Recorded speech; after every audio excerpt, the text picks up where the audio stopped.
Bonjour à tous, j'espère que vous allez bien. On se retrouve pour une nouvelle vidéo sur Bricks.co. Ça fait un bail que j'ai pas fait une petite update.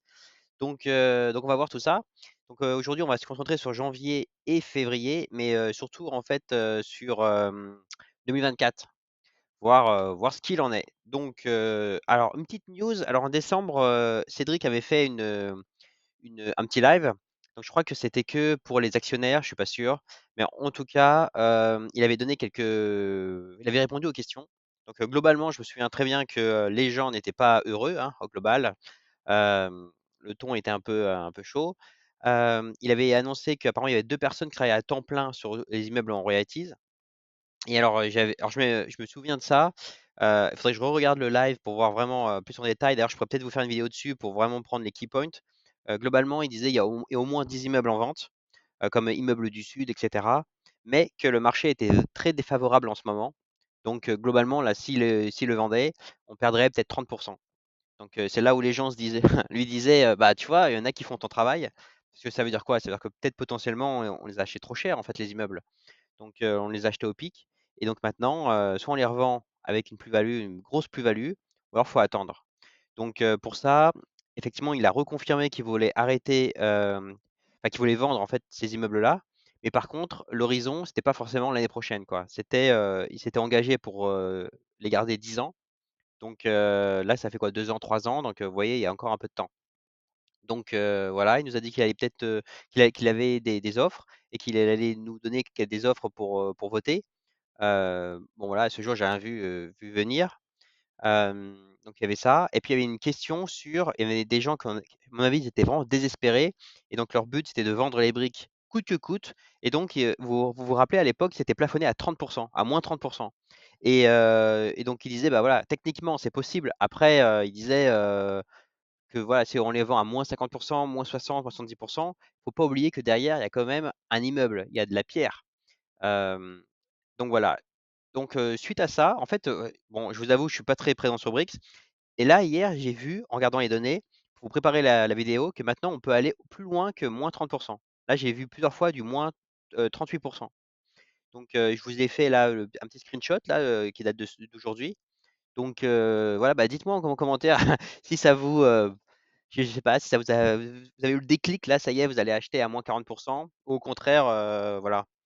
Parce que souvent, j'ai regardé, c'est sur des immeubles qui vous versent pas de loyer. C'est vrai que ça peut être intéressant à acheter à moins 40%. Après, il y a quand même beaucoup d'inconnus, hein. Premier inconnu, on ne sait pas à combien ils vont le vendre. Parce que là, c'est moins 40% du prix estimé. Mais si le prix estimé, c'est moins 10%, moins 20% maintenant, bah, finalement, c'est pas vraiment intéressant. Et surtout aussi, quand est-ce qu'aura lieu la vente? Parce que si vous gagnez 10%, 15% là, sur cette année, c'est très bien.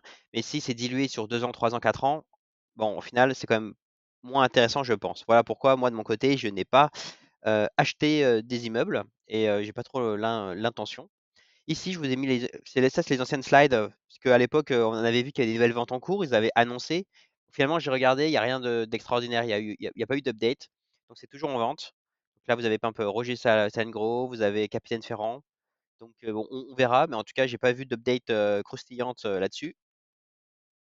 Donc après, là, on va vous faire un petit focus là sur mon portfolio. Alors, je suis pas conseiller en financier là-dessus. D'ailleurs, Brix, entre nous, je regrette un peu cet investissement, je vais pas vous le cacher. On voit quoi? Là, on voit que donc j'ai eu 32,40 € le mois dernier. Pour votre info, j'ai quand même investi quasiment 11 000 €. C'est quand même pas mal.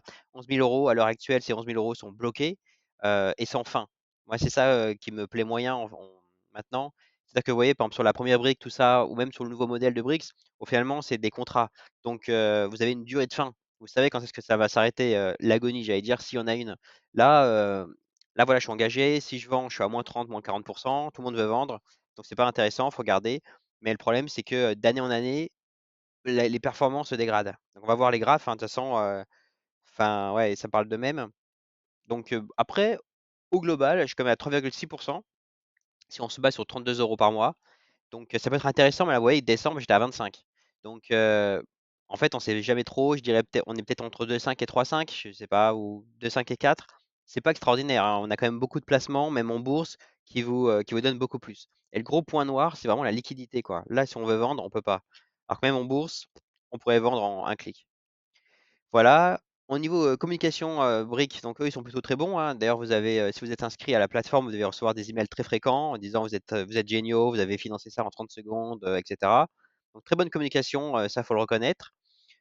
Ici, vous avez le top Brixer du mois. Alors, c'est vrai que le premier, alors je sais pas qui c'est. Moi, je serais quand même curieux de savoir si c'est des gens de la direction ou pas, ou si c'est un particulier. En tout cas, il a beaucoup investi, on le verra dans la prochaine slide. Et cette personne se fait quand même environ 6 000 € par mois. Ça, c'est quand même très intéressant. Mais vous allez voir que pour avoir 6 000 € par mois, il faut quand même avoir un sacré capital. Puis après, là, vous voyez, pour être dans le top 10, vous gagnez un SMIC, 1 300 €. C'est très intéressant. Mais vous allez voir, il faut aussi mettre un sacré capital. Donc on va aller plus en détail. Là, le premier, celui qui touche 6 192 € par mois, il a quand même investi 700 000 €. Donc un gars très chaud, là, j'ai envie de dire. Numéro 2, celui qui touche 3 800 € par mois. Très beau, j'allais dire, très bon dividende, hein, n'est-ce pas? Euh, il a mis quasiment 500 000 €. Donc là aussi, il faut les avoir. C'est quand même des sacrées sommes, hein, pour investir sur une plateforme récente. Là, vous voyez le 3 et 4. Donc là, c'est pour en avoir entre 1 800 € et 2003. Il faut quand même mettre entre 235 000 € et 300 000 €. Donc le prix d'un appart, quoi. Donc bon, ouais. Il y a quand même des gens qui ont foi, quoi. Parce que je sais pas. Dites-moi en commentaire si vous avez 200 000, 300 000, si vous les mettrez sur Brix, là, comme ça, sur le nouveau contrat, là. Sur, ou alors peut-être diversifier. Ou alors si vous diversifiez et que vous avez 300 000 €, ça veut dire que vous avez un sacré capital, quoi, au global. En tout cas, c'est quand même assez intéressant. Moi, je trouve que c'est quand même une belle donnée, que ça permet aussi de se projeter pour ceux là d'entre nous, et je pense que peut-être tout le monde, hein, qui veulent avoir un deuxième salaire peut-être en investissant. Bah, ça vous donne une idée, quoi. Il faut 235 000 €. Euh, et ça, c'est quand même, ça se construit avec le temps. Alors après, vous avez des simulateurs, vous pouvez regarder en ligne sur, par exemple, pour arriver à 200 000 €, combien il faut mettre tous les mois en mettant un rendement de 12%. Ça peut vous donner des idées, comme ça vous pouvez voir. Souvent, ça se compte en année, mais au moins ça peut vous motiver, je pense. Donc maintenant, on va se concentrer sur les données. Alors les données, donc il y a 47 biens en total en royalties, très bien. Donc ici, vous avez le Portugal, 6 biens. Là, je vous ai mis en fait 3 slides, 2023, 2024, 2025. Comme ça, on peut voir vraiment au global la tendance. 2023, donc c'était le début. Vous voyez, il y avait comme pas mal de verts au global. Alors, ils font beaucoup de Airbnb, donc c'est pour ça que ça s'explique qu'en été, ça marche bien. Ensuite, 2024, ça marche un petit peu moins bien, mais pareil, là on voit qu'en été, ça fonctionne bien. Pas trop en premier Q1, janvier à mars, c'est quand même très moyen. Et d'ailleurs, cette année, est-ce que ça se confirme? Oui, les 6 ne sont pas en performance. Donc pour ceux qui rejoignent la chaîne, ne pas être en performance, ça veut dire quoi? Ça veut dire que les revenus reversés sont plus petits que 90% de ce qu'ils nous avaient annoncé. Donc voilà, donc je pense qu'ils ont été trop optimistes en tout cas. Voilà pour le premier mois. Maintenant, si on se concentre sur les commerces. Alors, les commerces 2023, pareil, vraiment RAS. Moi, j'étais très, très, très fan des commerces, puisque souvent, c'est pas mal sur le long terme et les rendements étaient pas mal. Donc, 2024, on a commencé à voir les premiers effets, c'est-à-dire qu'il y a il y a un super local à Montpellier qui n'arrive pas à être loué. Donc, ça dure depuis pas mal de temps. Là, vous voyez, ça fait plus d'un an. Donc là, on n'a pas eu de loyer. C'est Chaptal, pour ceux qui veulent son petit nom. Donc Chaptal nous a rien donné. Et là, 2025, même tendance, hein, Chaptal toujours pas loué. Donc voilà, on a 3 sur 4 qui sont en performance, le reste très moyen. Donc un peu déçu, parce que moi j'ai quand même 1 000 € dessus, hein, sur Chaptal. Donc 1 000 € à 0%, bon. Mais bref, il faut être patient et optimiste. Maintenant, on va regarder sur les immeubles en France. Alors 37 biens, alors c'est quand même pas mal. 2023, là, vous voyez la tendance. On était à environ, allez, 27%, 30%. À la cible, donc ça c'est enfin à la cible, à performance, au-dessus de 97% de ce qu'ils nous ont annoncé. Donc ça c'est plutôt pas mal, hein. Enfin, maintenant que je vois les données en rétroactif, je me dis, on était bien en fait, hein. Ensuite 2024, et ben là, ça a commencé à baisser là, vous voyez? Maintenant on est plutôt autour de 8%, 20%. Donc là c'est chaud. Là c'est chaud. Et ensuite, là, 2025, là, vous voyez, on est à 10% de perf. Donc, vous avez quand même 9 bâtiments sur 10 qui ne font pas leur rôle, quoi, qui vous donnent très peu de retour sur investissement. Donc, ça, c'est vraiment dommage. Et je me pose vraiment la question sur la gestion globale de ça, quoi. Je suis d'accord, il y a deux personnes full-time là-dessus. Mais quand même, enfin, je sais pas. Si les gens, immeuble par immeuble, ne payent plus leur loyer, il y a quand même quelque chose derrière. Et moi, je suis pas dans Brix, donc je sais pas ce qui se passe. Mais ouais. Mais bref, donc maintenant quand on regarde le top performer et top loser, alors performer, faites gaffe, souvent c'est on rattrape les loyers. Donc bon, là-dessus, ouais, je ne mettrai pas trop ma main à couper en disant, voilà, c'est all-in. Ça vous donne une idée en tout cas.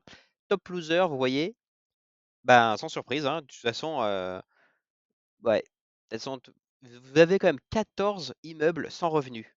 Donc comme au total, vous avez quoi? 37 immeubles en France, ça vous fait quand même 38% des immeubles ont pas de revenus. C'est quand même incroyable. Moi, j'ai trouvé ça quand même, ça me laisse toujours sans voix.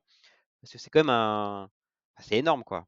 Là, ce serait votre patrimoine personnel. Enfin, je pense que personne ne laisserait 38% de votre patrimoine sans rien, quoi.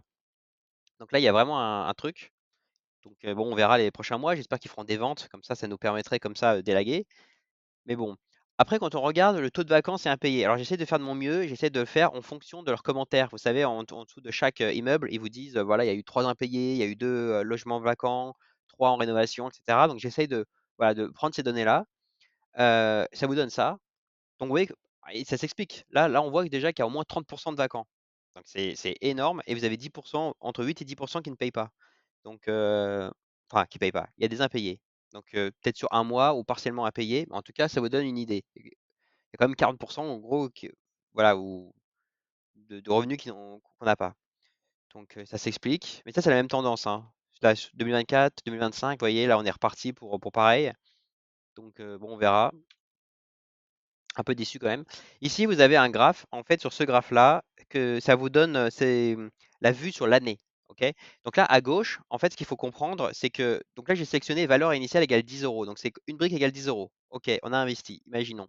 À gauche, ça vous donne en fait pour 1 euro investi, lequel aurait été le plus rentable. Donc là, on voit que par exemple, d'ailleurs, c'est les commerces. Là, vous voyez, en 2023, les 4 commerces sont dans le top 4. Donc ça, c'est génial. Puis après, ça vous donne voilà, les autres immeubles. Et en fait, le graphe que je vous montre, là, avec le vert, rouge, etc., ça permet de voir le nombre de fois qu'il est toujours à la perf. Donc quand c'est vert, ça veut dire qu'il tient ses promesses. Et quand c'est en rouge, ça veut dire que c'est le nombre de fois auquel il a été dans le rouge, quoi. Donc ça vous donne une idée. Voilà, essayez de regarder ce graphe-là de loin. Maintenant, je vais vous montrer 2024. Vous voyez, là, ça a beaucoup baissé. Maintenant, on n'a plus qu'un. Alors, c'est un commerce qui est toujours à la cible, à la perf. Le reste, c'est en dessous. Et on a de plus en plus en dessous. Donc là aussi à gauche, maintenant vous avez le classement pour 2024. Donc c'est assez intéressant. Donc je vous laisse, vous pourrez faire pause, regarder le nom des immeubles. Ensuite, nous avons une nouvelle slide. En fait, hier, j'ai pris le prix de la marketplace, comment dire, la meilleure offre pour chaque immeuble, le prix d'une brique le moins cher. Donc ça vous donne, et ça divisé par ce que ça nous a versé comme dividende le mois de l'année dernière. Donc ça vous donne une idée, quoi. Et là, vous voyez quoi? Vous voyez qu'en fait, par exemple, c'est Longbuisson qui aurait le meilleur rendement. Là, si vous achetez au prix du marché, ça vous fait à peu près 7,5% de rendement sur 2024. Mais il faut faire gaffe parce qu'en fait, sur de l'année à l'autre, il y a des immeubles qui ne vous payent plus et vous ne savez pas pourquoi. Et du coup, peut-être que vous pensez au début que c'est 6% et puis finalement, vous vous retrouvez avec zéro. Donc faites gaffe. En tout cas, voilà, ça vous donne une idée par rapport au prix de la marketplace, à combien vous pouvez vous en tirer. Donc voilà, après vous avez les commerces, vous voyez, vous êtes autour de 6%, c'est pas mal. Je me suis arrêté à Jean Jaurès Lhomme qui vous donne quelque chose à 4,5%. Donc voilà, vous pourrez faire pause et regarder ces immeubles. Ici 2023, alors ça, c'est la même slide, mais cette fois-ci pour les immeubles autres. Autres, c'est-à-dire avant, vous avez valeur initiale égale 10 euros pour une brique, et puis après, au tout début, une brique est égale à 50 euros, etc. Donc ça, c'est sur ces immeubles, sur les premiers immeubles, quoi.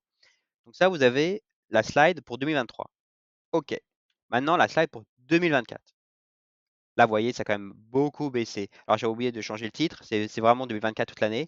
Mais vous voyez, il y en a quand même très peu. En fait, il n'y a que Mas du Curé qui s'en sort à peu près bien. Mais le reste, ça va pas trop, quoi. Voilà.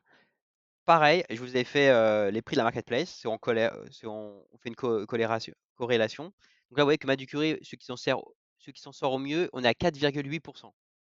Donc pas folichon. Et là, vous voyez que les viviers, 1,8. Donc c'est plutôt très mauvais. Là, on est très très loin. D'ailleurs, là, vous voyez, en jaune, c'est le rendement théorique annoncé par Brick.